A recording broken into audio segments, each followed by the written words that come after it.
What year is it? Whoa, what? The date! 12 May, Thursday. What year? No. What year is it? I wish I wasn't afraid all the time, but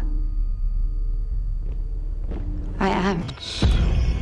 Governments should be afraid of their people. Remember why they need us! The only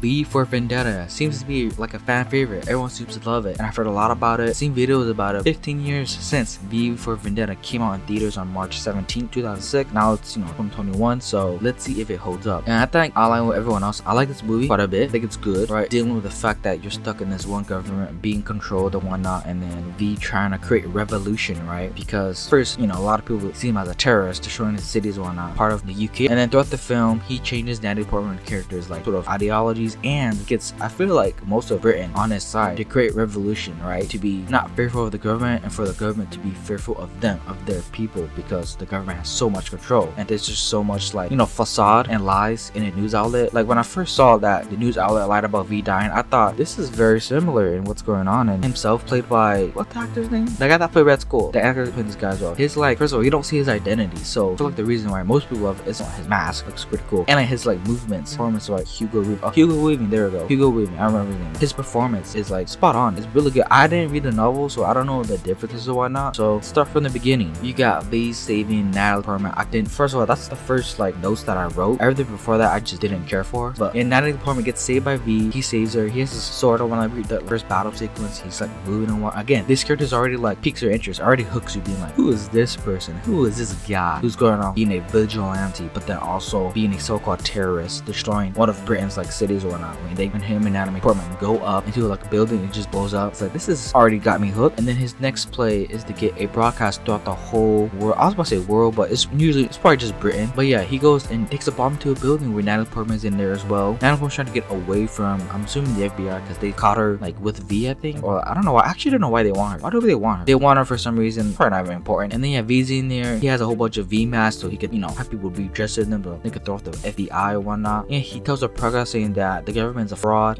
This whole country needs something new, needs something fresh, because everyone's being withheld into some sort of system and order, and this system is not working for everyone, it seems like. So it needs to change it or whatnot. And then the cops get in. There's there's like an arc with the whole one cop guy, and I don't know what that means. Can someone tell me that in the comments? But I actually don't know. And then he comes to being the fact that he'll just accept this revolution. But it's like, was he there to be useless? Well, he wasn't there to be useless, but was he there to be like some sort of form of other like perspective? But then this perspective is from the cops themselves, from the police force. Like that's what it is, right? Yeah, whatever. Either way, the cops like find her. She got away, whatnot. V like beats up one of like security guards and takes Natalie Portman in this like secret underground like basement thing where he's there. They're talking and discussing what he's really doing. The hell's going on here? He's insane for doing all this. And there's no one gonna be on his side. And then she just wants to get back, but he has her held captive because both of the police are looking for them. And sure that we see him cook bread with eggs. There's also another scene where I think a higher up cooks the same meal, and I'm thinking, does this mean something, or just a fun little like, hey, you know what? It's like a cooking scene.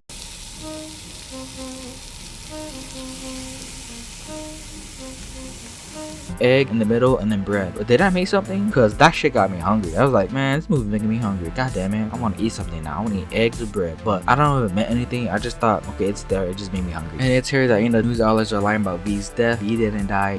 They're like manipulating the public's perception and like point of view to try to like cover up the whole bombing thing to kill him. But like, you see him in this building like burning up. So he has the gloves on and the whole costume and the mask on. You get covered like, I guess, ugliness. Is that the right word? Right? Because he doesn't want people seeing him in that way. So he just has to put on this sort of persona that will work in the end, try to revolutionize some stuff. So in the end it works out, right? Being a previous Burt victim, seeing that the system is all messed up, he's willing to do the things that most people won't, and just do the things that he does in this film. Then he goes to that one, I guess, politician. Is it a politician? I think it's a politician, right? He goes up in the shower. You see in the background of his TV, he's talking big. He like talks a big game scene that if he was there, he would have beat V's ass. And then V's in his house, in this building. He like freaks out, and it's just so awesome to see him, someone in a power, being like, yeah, I could beat this guy up, bam. Oh no, crying for help. It's funny. Even she kills him, he notices like, hey, you're that one perfect him. Again, only a little bit of V's backstory and who he actually is. I don't mind. I think the less you know more about him, the better. And it's also here that we find out more about Natalie Portman's past, right? Her brother dying, her parents being taken away, and then her being like searched by the agency or FBI. Oh man, I'm not sure about that one. But yeah, she also has a past where the system messed her up and taken everything away from her, just like what V did. The system and just, I don't know, covering things up messed up his life, you know. So both of them have something going on here. Both of them have something common. And then for some reason she does to dress in this very kitty outfit. I don't know what's the right word. This is go to a priest and talk to him, and I'm thinking, oh no, is he gonna like assault her? Yep, alright, very nasty priest. V is there to kill her, kill him. She's sorry, she didn't like know the truth or something like that. I don't know why she went off. She went off, and yeah, and then she goes to like one of her dad's friends, or she goes to someone she knows. He's like a higher up person as well. Staying there does not last out at all. She has to go back to these underground stuff. Also, this is the point where she like gets her haircut.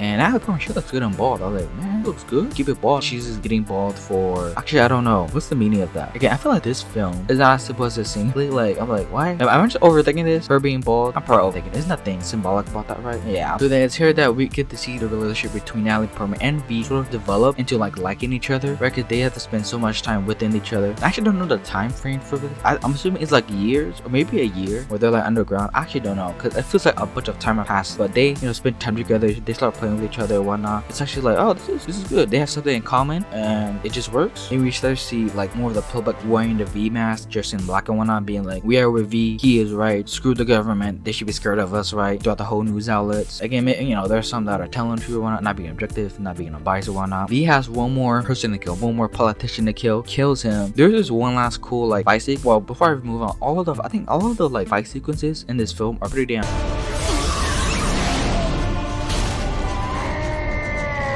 For a film that doesn't have way too much, isn't really about that. I was just sitting there like thinking about it. This is a really good like choreographed thing. Like it's awesome. See V kill all these people with this like, you know, sword, and just the way he moves. Again, it's so awesome to see. So like, these are all pretty decent. Kills him. You know, there is a casualty. He does die, but not without a cause, because he has created this revolution within most of the public in the UK. So Natalie Portman is in like the subway or whatnot. His body's there with a bunch of flowers. Cop shows up, be like, hey, stop it. But you know, he's also kind of reluctant, be like, you know what, I'm gonna let this revolution happen. And then we see a bunch of like V armies in masks going to like the army or military. They go past them to see the fireworks, to see like the bombing of the explosion of the building. A sort of representation of being like, hey, the government should be scared of the people because we want to create a revolution. And despite V dying, he is in everyone, and Natalie Portman and all these people with the V mask. And that's how the movie ends, right? With V leaving an effective impact on the people of Britain and the UK, even after he's dead. So yeah, V for Vendetta, it's a pretty good film. I wouldn't say it would be my favorite because it's just something that's not, you know, I sort of like gravitate towards too.